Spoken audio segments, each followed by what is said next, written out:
are so excited to welcome transformational leader and change agent Geoffrey Roche to the Hive.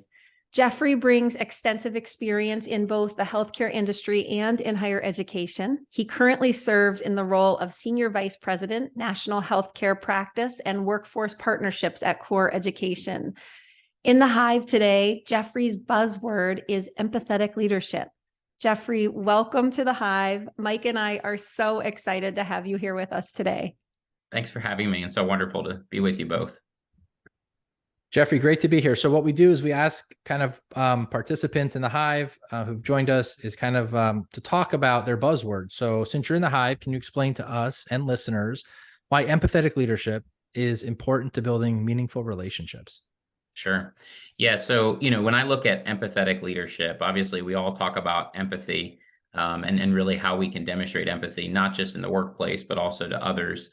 And then when we talk about leadership, oftentimes they're kind of separate. They're not connected. And so for me, it's really that idea of connecting at the heart, really understanding how you can meaningfully and intentionally connect with another person, understand what they may be going through, understand what they may be thinking about, understand what challenges they may have facing them, and really connect with them in a way that you can help them move forward.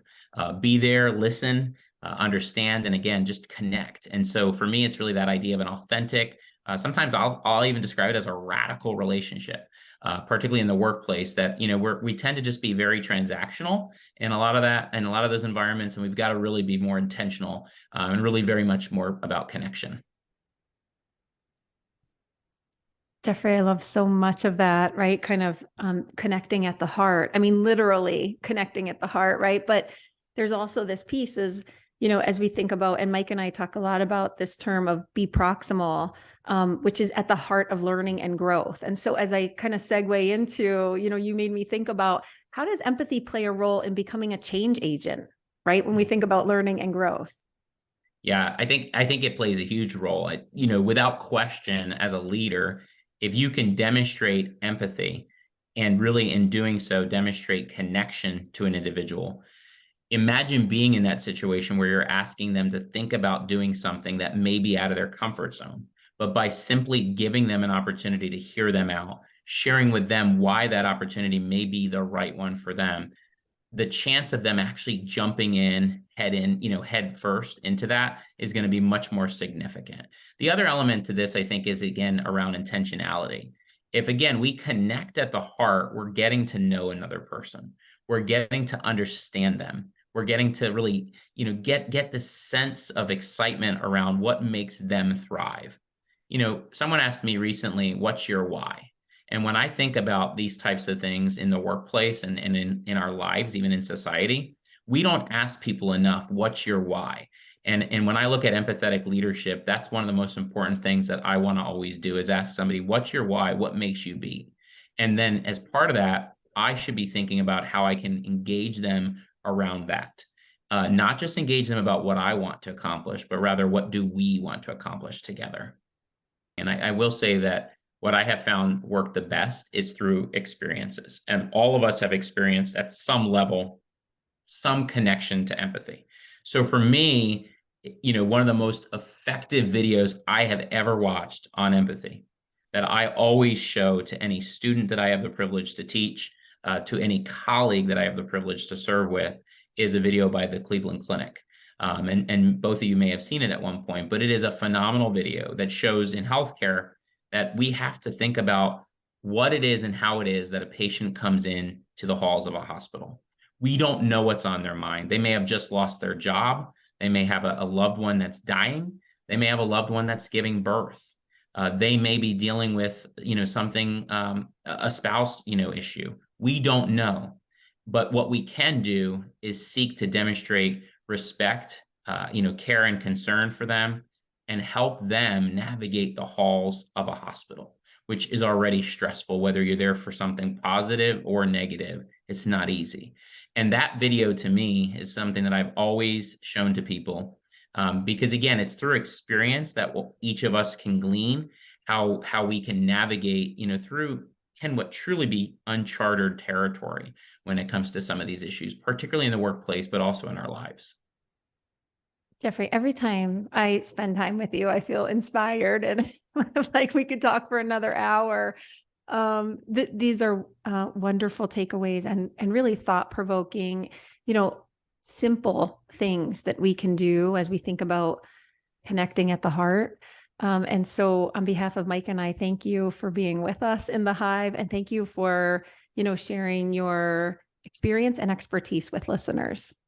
You're so welcome, and thanks for having me. Right, Katie, another amazing Hive and Five. Thanks for joining. Thanks for getting Geoffrey on the show. I really appreciate it. By the way, I do want to comment. I noticed you have your book in the background. You see that? As do I. So nice. I see yours too. Nice addition to the show for sure. Nice addition to the show. So as we always do, we kind of think about the bemindsets, which are all illuminated kind of throughout the book. And what were some that jumped out at you from Geoffrey's discussion? There were several, as usual, when we have these incredible thought leaders join us. But it was so powerful for me when Geoffrey opened and he talked about connecting at the heart. So, we encourage readers in the book to think about how to be proximal. And when we think about the, association and action orientation of how to be proximal, it's really kind of at your core, right? At the heart.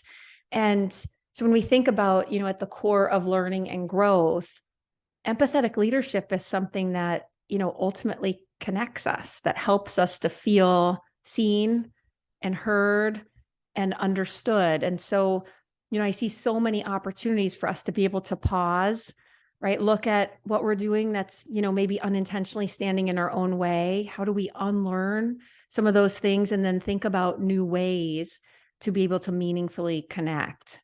How about you, Mike? What resonated with you?